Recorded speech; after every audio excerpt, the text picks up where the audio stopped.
Hello everyone, कैसे हैं आप सभी। आई होप आप सभी अच्छे होंगे। तो दोस्तों, यदि आप एक गवर्नमेंट एम्प्लॉय हैं और पर्सनल लोन लेने का सोच रहे हैं तो ये वीडियो लास्ट तक आप ज़रूर देखिए। इस वीडियो में दोस्तों मैं आप सभी को बताने वाला हूँ कि पर्सनल लोन लेने से पहले आपको किन किन बातों पर ध्यान देना चाहिए जब आप लेने का सोच रहे हैं। तो चलिए शुरू करते हैं। और कुछ बेसिक सा इन्फॉर्मेशन है जो आपको पता होना चाहिए।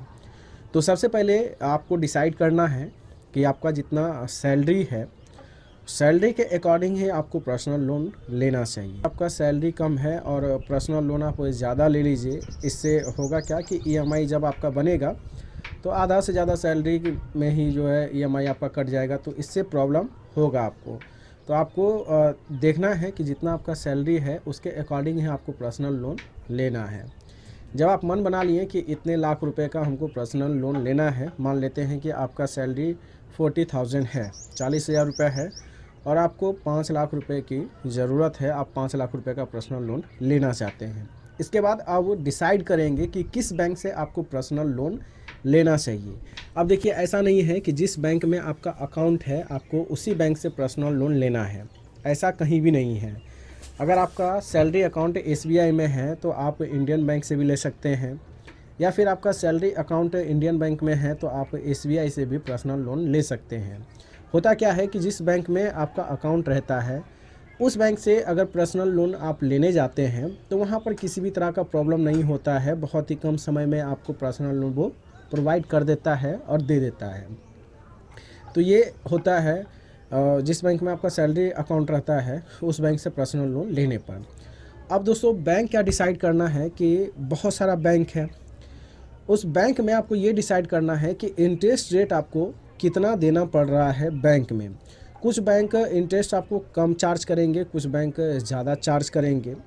तो अभी ऑन एवरेज देखा जा रहा है कि इंटरेस्ट आपको 11% से शुरू है और लगभग 13 से 14% तक इंटरेस्ट रेट जाता है हाईएस्ट, और मिनिमम तो 11% आपको लगेगा ही। कोई बैंक आपको 11.5% भी दे देगा, कोई बैंक आपको 12% पर भी देगा। तो इस तरह से इंटरेस्ट रेट आपका लगेगा। इसमें एक देखिए, प्रोसेसिंग फ़ी भी आपको लगता है। तो कुछ बैंक आपको प्रोसेसिंग फ़ी 0 रखते हैं और कुछ बैंकों का प्रोसेसिंग फ़ी रहता है 0.5%, 1%, कोई बैंक 2% भी चार्ज करता है। तो ये सब अदर जो है आपको एक्स्ट्रा पैसा लगने वाला प्रोसेसिंग फ़ी होता है। इसके बाद कुछ बॉन्ड में भी आपको चार्ज लगेगा, जब बॉन्ड बनेगा लोन का बॉन्ड, तो इसमें भी 2 से 3 हज़ार रुपये आपको लग जाता है। तो ये सब चीज़ें देखना है कि किस बैंक में आपको नहीं देना पड़ रहा है या फिर किस बैंक में आपको छूट दे रहा है। अब हो गया इतना। इसके बाद जब आप लोन लेने के लिए जाइएगा तो जब ईएमआई आपका कैलकुलेट करेगा बैंक, तो उसमें आपको ये देखना है कि कितने सालों के लिए आपको लेना है। मान लेते हैं कि 5 लाख रुपए का आप लोन ले रहे हैं, तो कोशिश करिए कि कम से कम समय के लिए आप लोन लीजिए। बैंक आपको फोर्स करेगा कि ज़्यादा से ज़्यादा समय के लिए लीजिए, वो तो 4 साल पहले ही डाल देगा कि 5 लाख रुपए का लोन ले रहे हैं तो 4 साल के लिए लीजिए। तो 4 साल के लिए लीजिएगा तो फिर आपका ब्याज ही उतना ही ज़्यादा बढ़ेगा। ईएमआई आप कैलकुलेट भी कर सकते हैं, बहुत सारा वीडियो मैंने यूट्यूब पर अपलोड किया है ईएमआई कैलकुलेशन से रिलेटेड, उसको भी आप देख सकते हैं।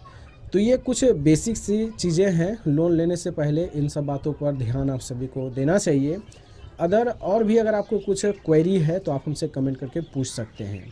अब कुछ लोगों का ये भी कमेंट रहता है कि हमें लोन कितना मिलेगा।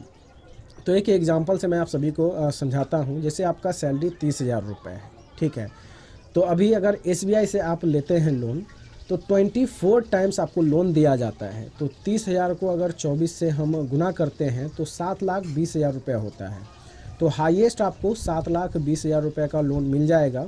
इससे कम आप जितना भी ले सकते हैं, 1 लाख ले सकते हैं, 2 लाख ले सकते हैं। तो ये कुछ बेसिक सा इन्फॉर्मेशन है जो आपको ध्यान रखना है लोन लेने से पहले।